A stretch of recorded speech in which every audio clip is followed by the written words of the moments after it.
नमस्कार, मेरा नाम पंकज जाखड़ है और आज हम सीरीज़ में कंक्रीट टेक्नोलॉजी सब्जेक्ट जिसका कोड सी 207 है, उसमें second unit chemical composition of cement इसके बारे में पढ़ेंगे।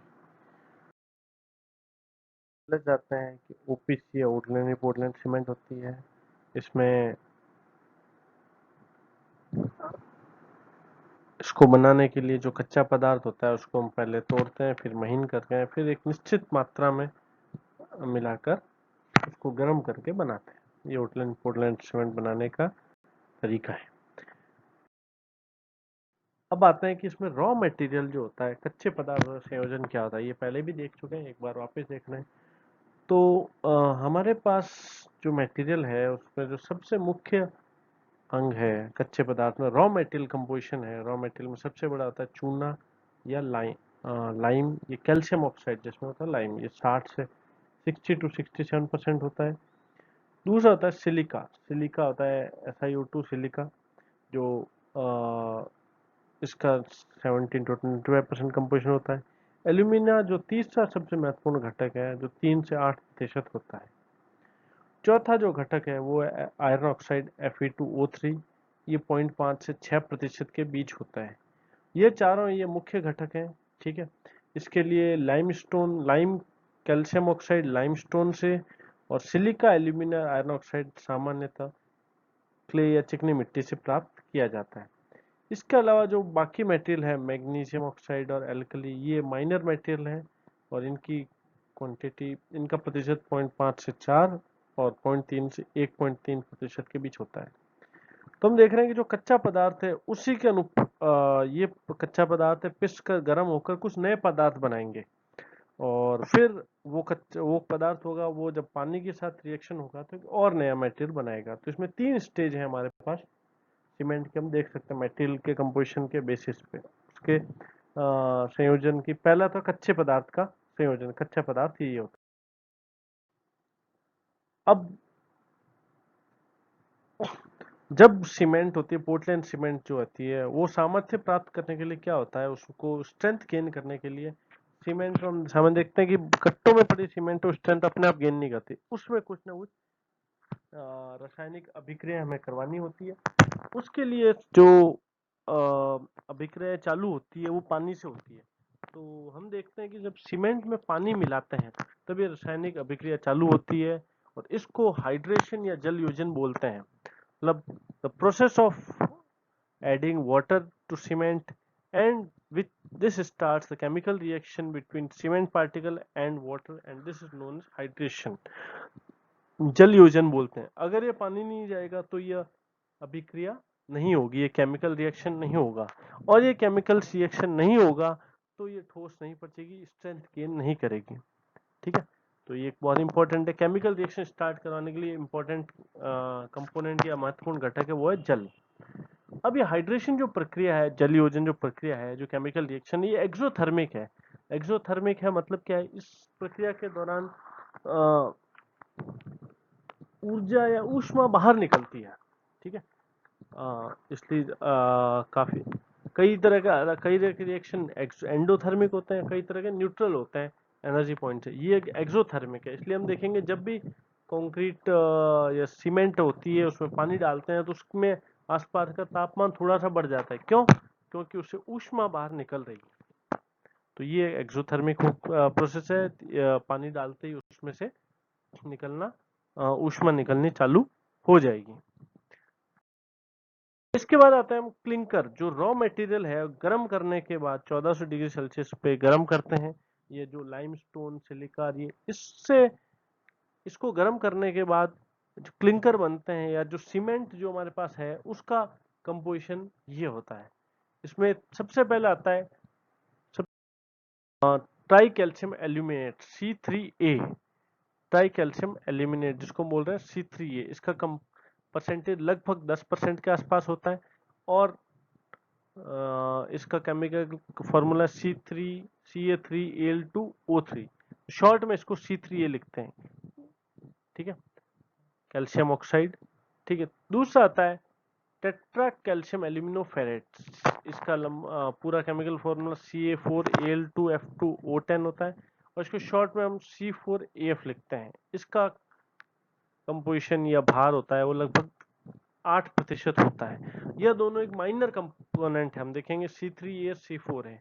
अब आते हैं C2S और C3S। यह थर्ड मटेरियल है जिसको बेलाइट या डाई कैल्शियम सिलिकेट बोलते हैं। इसका फॉर्मूला C2S बोलते हैं। इसका कंपोजिशन 20% होता है। चौथा जो है C3S, उसका मान 15% होता है, ट्राई कैल्शियम एल्यूमिनियम सिलिकेट। तो हम देखेंगे जो ये सबसे अधिक मात्रा में C3S है, फिर C2S है, फिर C4 C3A, फिर C4AF है। ये चार मुख्य घटक हैं सीमेंट के और बाई वेट परसेंटेज ले रहे हैं हम ये, और इन चारों के अलग अलग गुण धर्म होते हैं। इस कारण जैसे जैसे हम ये इन चारों के जो प्रतिशत है उसके बदलाव करेंगे, सीमेंट के गुण धर्म में, प्रॉपर्टीज में अलग अलग बदलाव होंगे। ये चारों घटक है, इनका अलग अलग उपयोग है, चारों की अपनी अपनी अलग उपयोगिता है। ठीक है, और ये कंपोजिशन किस पे डिपेंड कर रहा है? रॉ मटेरियल के कंपोजिशन में डिपेंड कर रहा है। रॉ मटेरियल हमने क्या लिया है, उसमें कंपोजिशन क्या है और उसका कंपोजिशन क्या है। मान लो अगर वहां पे एल्यूमिना ज्यादा होगा तो ऑब्वियसली कि एल्यूमिनियम यहाँ ज्यादा आएगा, तो इनकी मात्रा प्रतिशत बढ़ जाएगा, इसका घट जाएगा। सिलिका ज्यादा है तो ये C3S और C2S का प्रतिशत बढ़ जाएगा। इसी प्रकार ये कंपोजिशन चेंज होता था, रॉ मटेरियल पे डिपेंड कर रहा है। प्रोपोर्शनल रॉ मटेरियल की क्वालिटी पे भी डिपेंड करता है, उसकी प्योरिटी पे भी डिपेंड कर रहा है। सबसे पहले आता है C3A। C3A जिसका हमने देखा था मान लगभग C3A का 8 से 10% के बीच होता है। यह बहुत अधिक ऊष्मा उत्पादित करता है, मतलब इससे बहुत ही ज्यादा हीट निकलती है, हीट काफी निकलती है। इसका हमने देखा था एक्सोथर्मिक रिएक्शन है, परंतु इसका सीमेंट का जो होता है स्ट्रेंथ, उसमें कोई मेजर रोल नहीं होता। मतलब इससे सिर्फ हीट निकल रही है और स्ट्रेंथ में कोई मेजर रोल नहीं है। ठीक है, हीट निकलना कई बार नुकसानदायक भी होता है, ज्यादा हीट निकलना भी अच्छा नहीं होता। ठीक है, आगे हम देखेंगे कि हीट स्ट्रोक को कंट्रोल करने के लिए हम क्या कर सकते हैं। और इसका मेजर रोल ये, अगर हीट निकल रही है, एनर्जी में हीट निकल रही है इसके कारण और स्ट्रेंथ में नहीं है, तो हम इसको क्यों हटा नहीं देते, ये एक है। तो उसका सबसे बड़ा कारण है कि C3A जिप्सम के साथ रिएक्ट करके जो हाइड्रेशन की रेट होती है, जो